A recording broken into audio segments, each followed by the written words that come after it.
മറ്റാരുണ്ട് LDF അല്ല. നല്ല രസമല്ലേ കേൾക്കാൻ? LDF വരും, എല്ലാം ശരിയാവും.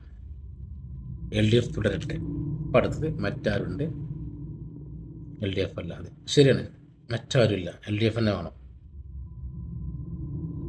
അതായത് 2016 പരസ്യം ഞാനിങ്ങനെ ഓർമ്മയിലാണ്. മദ്യത്തിൻ്റെ ലഭ്യത കുറക്കും. ശരിയാ, മദ്യത്തിൻ്റെ ലഭ്യത പുറത്തുനിന്ന് കുറഞ്ഞിട്ട് തികയാഞ്ഞിട്ട് സ്വന്തമായിട്ട് ബ്രാൻഡ് ഉണ്ടാക്കി.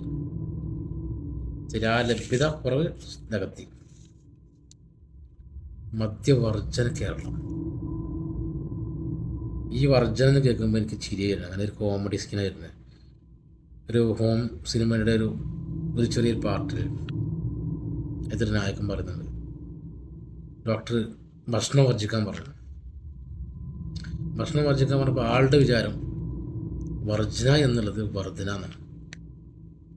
അത് കേട്ടത് അങ്ങനെയാണ്. അങ്ങനെ ആൾ ഭക്ഷണം വർദ്ധിപ്പിച്ചു.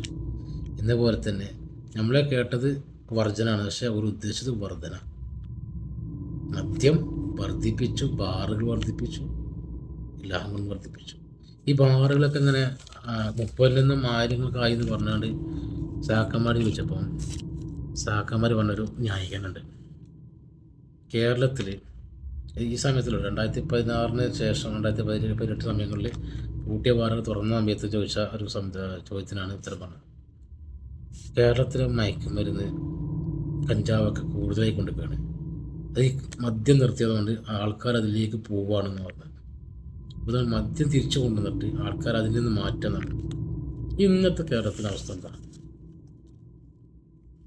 മദ്യത്തിൻ്റെയും മയക്കുമരുന്നിനെയും അതേപോലെ കഞ്ചാവിൻ്റെ അവസ്ഥ. ഈ 10 വർഷത്തിനിടയ്ക്ക് 10 മടങ്ങാണ് കേരളത്തിൽ മയക്കുമരുന്നും കഞ്ചാവും സ്കൂൾ തലങ്ങളിൽ വർദ്ധിച്ചു കൊണ്ടിരിക്കുന്നത്. പൊതുയിടങ്ങളിൽ വേറെ ചെറിയ കുട്ടികൾ, 8ഉം 9ഉം ക്ലാസ് പഠിക്കുന്ന കുട്ടികൾ, 7ാം ക്ലാസ് പഠിക്കുന്ന കുട്ടികൾ, നമ്മളെല്ലാവരും പല വാർത്തകളിലും പല സ്ഥലങ്ങളിൽ നമ്മുടെ ഏരിയകളിലൊക്കെ അനുഭവങ്ങളുള്ളതാണ്. ആ ലെവലിലേക്ക് എത്തിച്ച് ഈ മറ്റാരുണ്ട് LDF എന്ന് പറഞ്ഞ് വരുന്നുണ്ടല്ലോ, ഇവർ ഇനിയും നാട്ടിലുണ്ടായാൽ, ഇനിയും ഇവർ ഭരണത്തിൽ വന്നാൽ നോക്കണ്ട, നമ്മുടെ നാട് ഇല്ല, കഴിഞ്ഞു. അത് വെറുതെ പറയില്ല, എഴുതി വെച്ചോ.